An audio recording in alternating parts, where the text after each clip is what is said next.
बाबू राव, कांग्रेस ने Simon commission का बहिष्कार किया है और मोहम्मद अली जिन्ना ने भी। लेकिन अपने खिलाफ तमाम गुस्से और आग के बावजूद भी मैं कमीशन को मिलने जाऊंगा। इस मुश्किल घड़ी में मुझे बड़ा राम भाव की याद आ रही है। वो अगर जिंदा होते तो उन्होंने मुझे पूरा सहयोग दिया होता। लॉ कॉलेज में पढ़ाने के बाद आज मैं पूना जा रहा हूँ। वहां कल मेरी साइमन कमीशन के साथ मीटिंग है। साहब, अपना ख्याल रखना। मड़के बुआ कह रहे थे आपके दुश्मन कभी। रामो, तुम्हें अभी भी बुखार है, दवाइयां लेना मत भूलना। मैं अपना ध्यान रखूंगा। तो आप ये बात खास तौर पर चाहते हैं कि अछूतों को सरकारी नौकरियां मिले? जी, निश्चित रूप से। क्यों ऐसा चाहते हैं आप?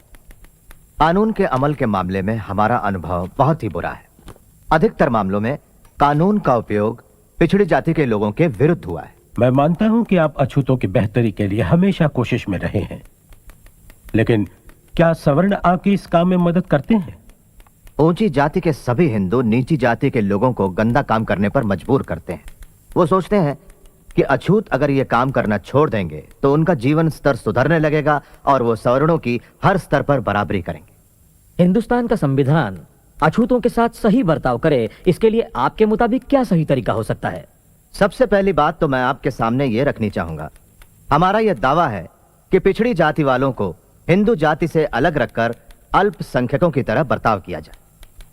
दूसरी बात, पिछड़ी जाति के अल्पसंख्यकों को दूसरे किसी भी अल्पसंख्यक जाति से अधिक राजनीतिक संरक्षण की आवश्यकता है। वो भी इस वजह से क्योंकि अछूत हमेशा शिक्षा के क्षेत्र में पिछड़ा हुआ, आर्थिक दृष्टि से गरीब, सामाजिक रूप से गुलाम और यहां तक कि राजनीतिक दृष्टि से कमजोर रहा है और किसी भी अन्य संप्रदाय की तुलना में। इसलिए हमारा दावा है आरक्षण का, और वो भी वयस्क मताधिकार के साथ।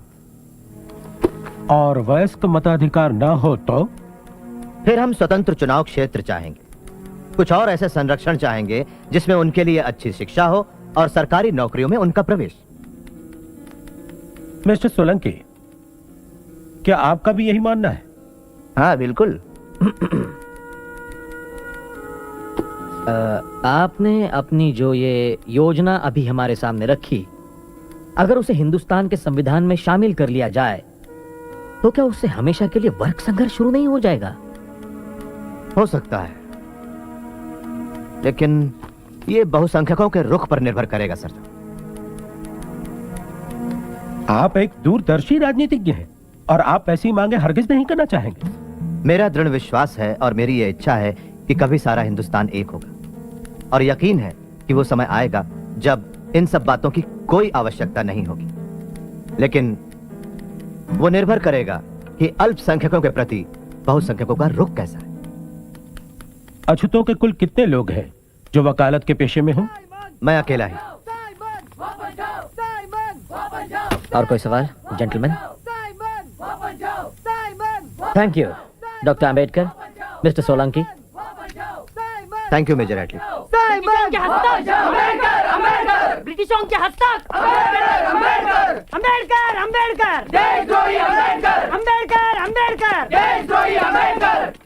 डॉक्टर साहब, क्या आपको ऐसा नहीं लगता जो लोग देश की आजादी के लिए शोर मचा रहे हैं उनका व्यवहार बिल्कुल असंगत है? हाँ, बिल्कुल। उन लोगों ने साउथ अफ्रीका में बसे भारतीयों और ब्रिटेन में बसे भारतीय विद्यार्थियों के साथ हुए अपमानजनक व्यवहार के खिलाफ तो जोरदार विरोध प्रकट किया, मगर साथ ही अपने देशवासियों और धर्म भाइयों को मानव अधिकारों से वंचित रखा। यह व्यवहार असंगत, खुदगर्जी भरा हुआ और बेशर्मी का है। इसलिए मेरा संपादकीय कहता है कि हमें पूरी ताकत के साथ कदम उठाना चाहिए ताकि ये पता चल जाए सवर्णों को कि छुआछूत का पालन करना उतना ही खतरनाक है जितना जबान पर दहकता हुआ कोयला रखना।